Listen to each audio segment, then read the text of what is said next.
Hi, everybody. Yeah, and I forgot to let me pick this up. Plug in my phone before I went on. Okay, so we're at day 1361,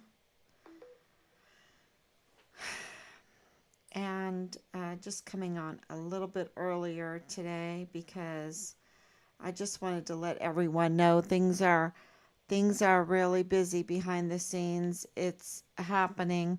Team Find Richard Halliday is expanding, and it's expanding with institutional support. And we are just so grateful. Shot in the arm. Uh, so there are so many wonderful individuals that hold key positions, and yet we have what the Bible calls uh, tares tares in the wheat field, right? And I hope I'm saying that right. Weeds in the wheat field. Um, so absolutely, and you don't just tear everything out to get the weeds out, right? To get the corrupt individuals out, because then you may ruin the whole field. You may ruin our rights, our Constitution, our Texas Constitution, um, and you might even hurt these really honorable individuals that are in the system. And so you have to use the law. Use the law, and the law is a magnificent thing. So, and God's hand is all on this because for years, um, we have been doing some study on the beauty of God's law, um, and how our system is based on God's law. And that's why I have, um, the painting behind me of Justinian and Theodora. I was painting that before Richard went missing. And it was like, a lesson before this all happened, uh, for us to understand that that is what would be required to get justice for our son, and to do it right, to do it peacefully, to do it right, and to have a lot of patience. I didn't realize how much patience, but but there it is, right? You just have to keep going. And so today was, well, the last couple days have been huge, very busy behind the scenes, and it's a pleasure. It really is a pleasure to be on the right side. And I put up the shadow, right? The, the announcement to those that tampered and interfered with Richard's case, that participated in that were coaxed into doing that, pressured into doing that, retaliated into doing that, threatened into doing that, because we've been threatened. We have absolutely been threatened. We've been harassed. Um, I just can't even tell you everything that we've been through behind the scenes, and I really don't want to tell you, because our focus is on our son and finding our son. And so we absolutely understand that people's livelihood was threatened, their careers were threatened, their family was threatened, they were harassed. Look what happened to Glendon Oakley Jr.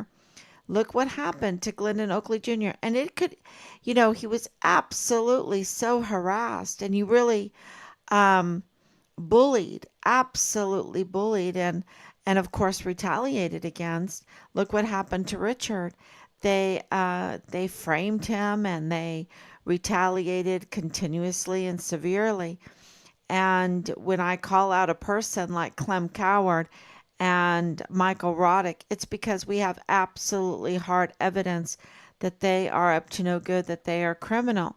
And yet we are asking all of those that participated in the harm that they did against Richard, even the witness tampering, also audio tampering, also, yeah, there's so much file tampering, everything, to come forward before it's too late, um, because it's not too late until it's too late. And so, don't hesitate, come forward, because with this amicus notice, and I hope I'm saying that right because I've heard it pronounced different ways when listening to these officials speak. And, you know, anyway, but the amicus notice, which was given to the case, those involved, the parties involved with the SB4 case, is really huge. It is so big because, and we've even been told behind the scenes now that Bill Hicks is not they're in agreement with the amicus notice that Bill Hicks is not the rightful district attorney. As a matter of fact, he was called a usurper of the 34th Judicial District Attorney's Office and robbing it. Matter of fact, I put together a little raccoon meme. I'll put it up of him being the robber, of him being a thief, wanting the shiny things that don't belong to him. That office rightfully belongs to Yvonne Rosales, and she's the one that won the election. And the retaliation for her winning that election was continuous and severe because she wanted to bring forth to court, to trial, the Walmart mass shooting case of August 3rd, 2019, and Richard Halliday's missing murder case, capital murder case. Um, those are our words, of July 2020. So she won the election at the end of 2020. She took office in January of 2021, right during the full COVID mandate panic that was perpetrated, crimes against humanity. Crimes against humanity. That's what the COVID mandates were by usurpers, right? And Yvonne Rosales found herself taking office during that insanity, and it was totally insanity. And yet she still wanted to bring these courses to do these cases. She wanted to do them right. She was the first. She is the first female district attorney. Sorry, I've been talking a lot. We've had so much going on behind the scenes. And she absolutely was legitimately voted in as the first Latina female. Really, she's the first female. She happens to be Latina, and she made it by not so many votes, but she made it. And the retaliation that came against her is so obvious once you look into it.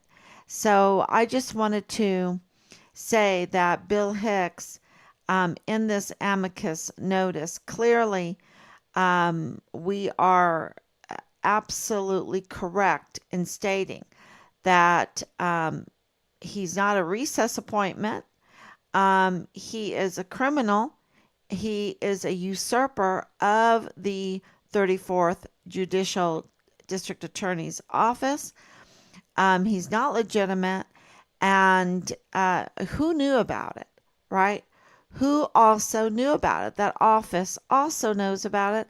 The office of those assistant district attorneys also know about what happened. I think they do. I know they know about what happened to Yvonne Rosales and the injustices and the retaliation that she suffered. So, so we'll see how this, because this was just a friend of the court notice, and of course, what Reyes Mata put out in El Paso Inc. is very important. But there are also investigations going on behind the scenes now, and we have confirmation of that. So, absolutely, Bill Hicks is being investigated, and we are, happy to see that happen because we need a true district attorney in that position that will bring these capital murder cases to trial. And, here he is trying to use the media. The media is a big problem too. Who knew, right?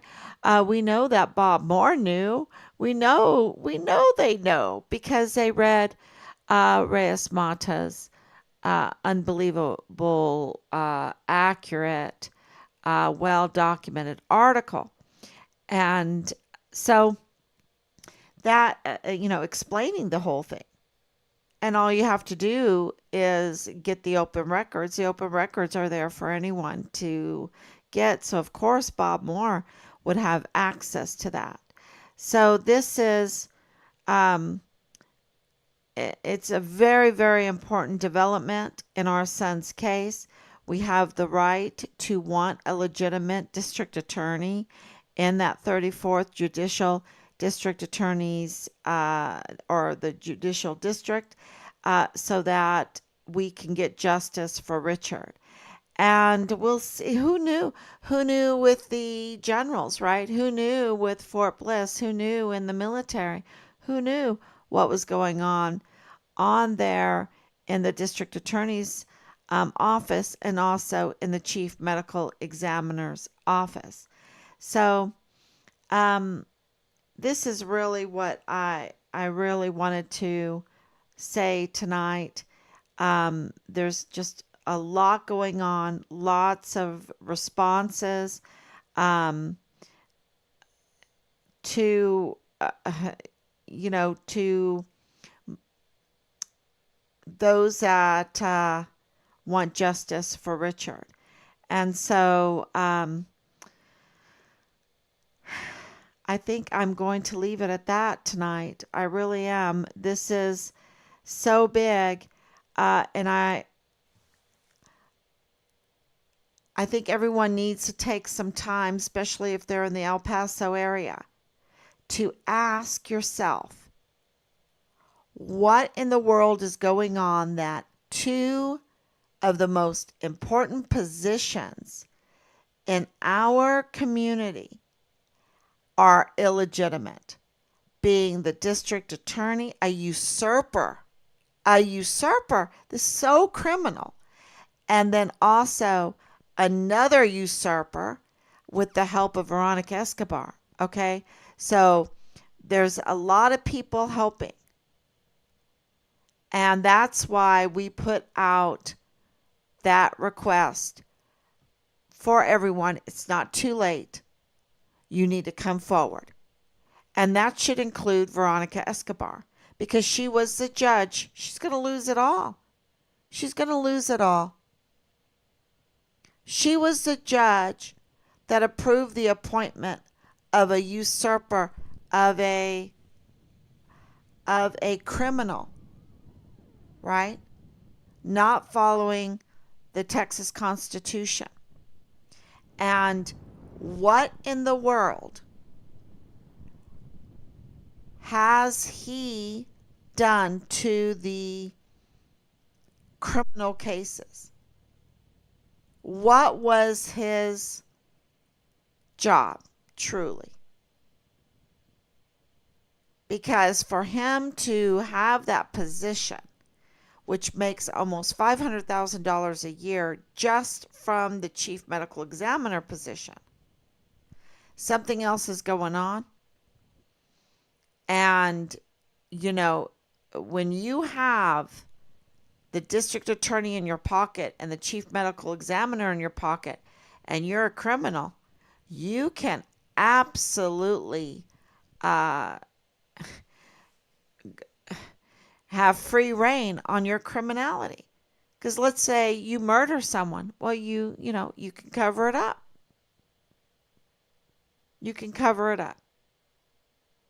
So the lack of oversight in that area, the lack of oversight of our service members, of the borderland, to allow something like this to get this far, have the corruption to get this far, and have many individuals say that the cartel is in on this. Yeah, it's only a matter of time